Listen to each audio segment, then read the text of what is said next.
The Star of Bethlehem. What's it all about?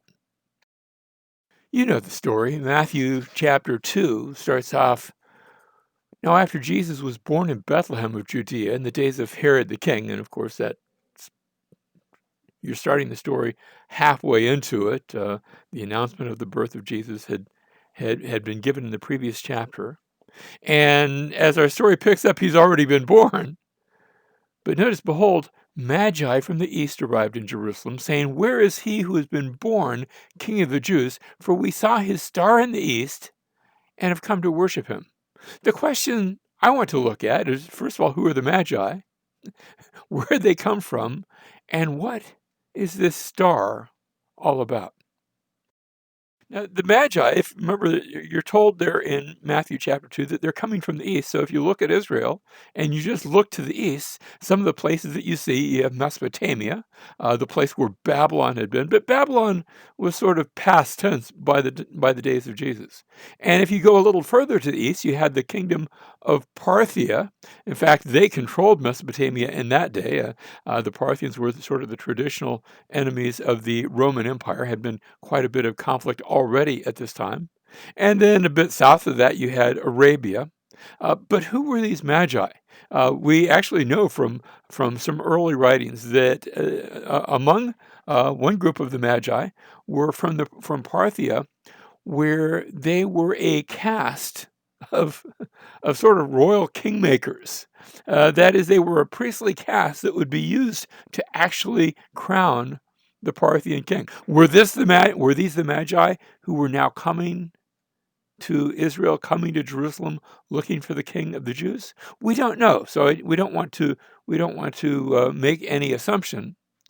But they say how they've seen the star while they were in the east.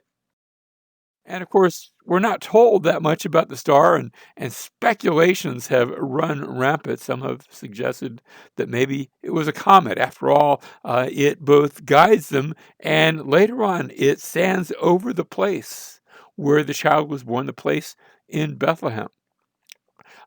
Some have thought that maybe it was an alignment of planets. I'm not sure how an alignment of planets can stand over the place.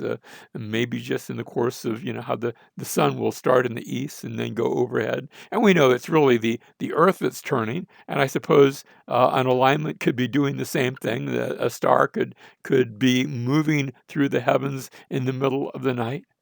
Some have thought maybe this is some sort of supernatural manifestation, and or maybe maybe it's not just one, maybe it's a combination of one, two, or all three. My bigger question comes from, where did they get the idea that the star would announce the birth of a king of the Jews? You see, what brings them specifically to this place instead of a place in Parthia or Arabia or Mesopotamia? What was it about the star that brought them here?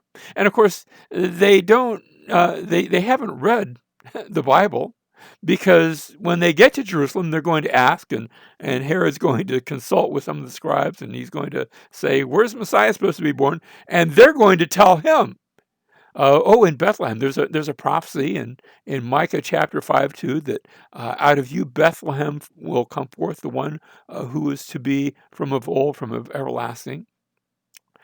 And he's going to relay that to the Magi, and he's going to send them about 3 or 4 miles to the south of Jerusalem. It's that little tiny town of Bethlehem. But where did they get this idea from? And I would like to suggest that they got the idea from a prophet, not a Hebrew prophet, but a Mesopotamian prophet who had lived long before. A Mesopotamian prophet, yes, one who had been mentioned in the pages of the Bible.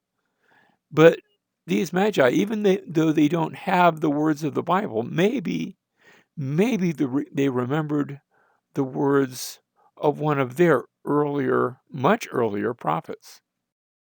The prophet is seen in the book of Numbers chapter 24, and these are the words of the prophet Balaam. You remember the story of Balaam. He was the one who had been hired by the king of Moab to come down and put a curse on the Israelites who had just recently come out of Egypt and were preparing to go into the promised land.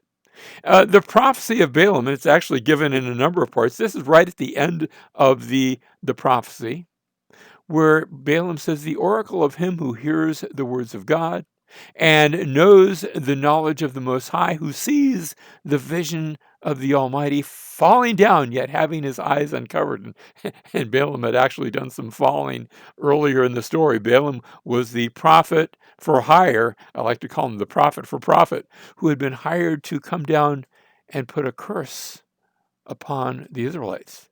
And God had met him on the way and told him, you only say what I tell you to say. And so he gets there and he gives this oracle. And notice what he says there, verse 17, I see him, but not now. I behold him, but not near. A star shall come forth from Jacob. A scepter shall rise from Israel. A star and a scepter, of course, a scepter is the mark of a king. Could it be that these Magi didn't have any of the scriptures? They didn't know the Messiah was going to be born in Bethlehem.